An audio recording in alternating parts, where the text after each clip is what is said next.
Pemirsa apa kabar? Mari kita ikuti Warta Berita PTS tanggal 1 Mei.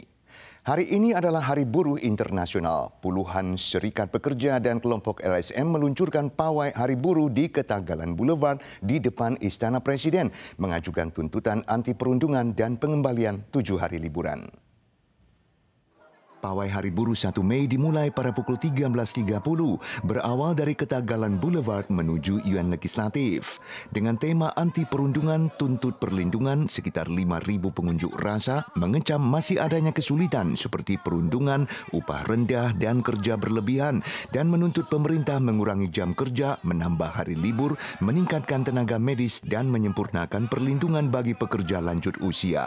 Sementara itu, menanggapi dampak tarif resiprokal AS, Kementerian Ketenagakerjaan telah meluncurkan program subsidi upah cuti tak berbayar dan memperluas jangkauan industri yang berlaku. Berdasarkan survei gaji staf pemula tahun 2024 yang dirilis Kementerian Ketenagakerjaan dalam rangka Hari Buruh 1 Mei, gaji rata-rata staf pemula di Taiwan tahun lalu adalah 37.000 dolar Taiwan. Di antaranya jumlah staf pemula yang menerima upah minimum mencapai 19%, turun ke bawah 20% untuk pertama kalinya sejak statistik dirilis tahun 2021. Menulis artikel berisi imbauan bagi legislator untuk mengumumkan informasi perekrutan asisten mereka secara mandiri, Yenting berharap dapat menarik perhatian umum. Ia adalah seorang pemula yang baru terjun ke masyarakat. Bergelar sarjana hukum, ia berharap dapat mewujudkan mimpinya untuk meningkatkan taraf kehidupan masyarakat lewat berkarir di Ormas. 法律系毕业不一定是只能走国考这一条路，然后也可以往就是可能 NGO 这一块去用倡议的方式去伸张自己心中的那份正义。待遇上我是觉得可以接受。 Menurut survei Kementerian Ketenagakerjaan, gaji rata-rata staf pemula tahun lalu adalah 37.000 dolar Taiwan. Di antaranya lulusan perguruan tinggi mencapai 34.000 dolar dan lulusan pasca sarjana adalah 52.000 dolar. Jumlah staf pemula yang menerima upah minimum mencapai 19%, turun untuk pertama kalinya hingga di bawah 20% sejak statistik dirilis tahun 2021. 受到这个缺工潮的影响，加上基本工资9连升都持续推动这个社会新鲜人的起薪的一个这个上涨。其实我们看到这个学历的这个光环还是有加分的一个作用。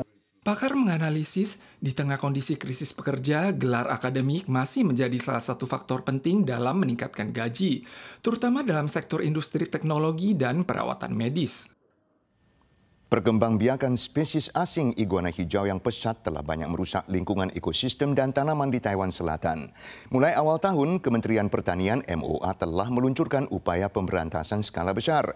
Hingga kini sejumlah 36 ribuan ekor iguana hijau telah berhasil dibasmi, 3 kali lipat lebih banyak dari tahun lalu. Petani memanjat pohon untuk menangkap iguana. Sejenak kemudian, 6 hingga 7 ekor iguana tiba-tiba jatuh. Laju penyebaran iguana sangat mengejutkan.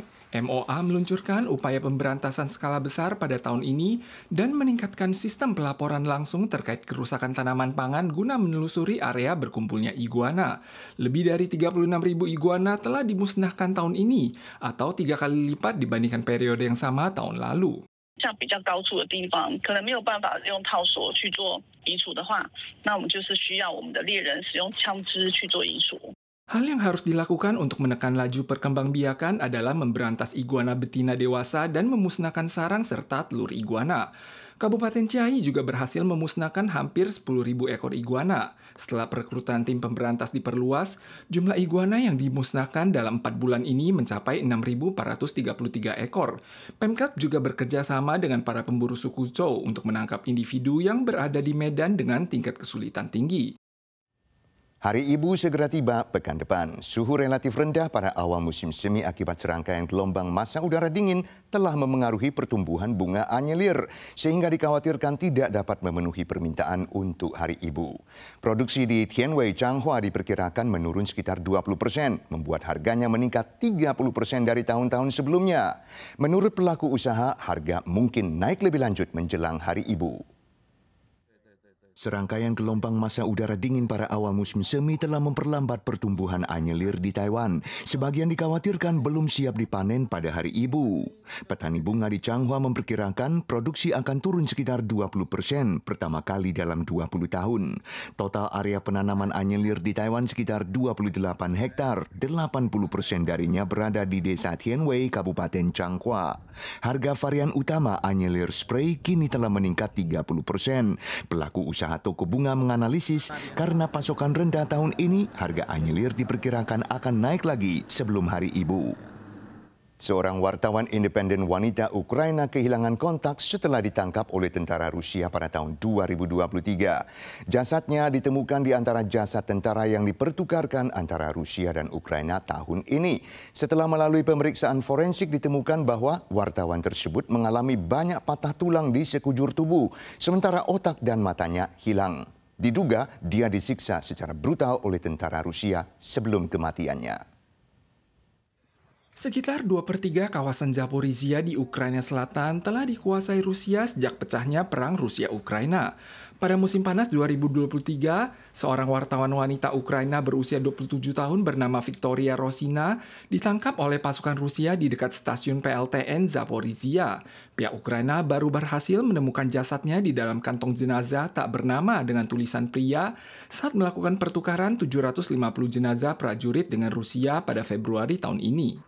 Investigasi awal menunjukkan bahwa jasad Rosina telah mengalami proses mumifikasi dengan sejumlah patah tulang di sekujur tubuh. Rambutnya dicukur dan ada bekas luka bakar kentara akibat sengatan listrik.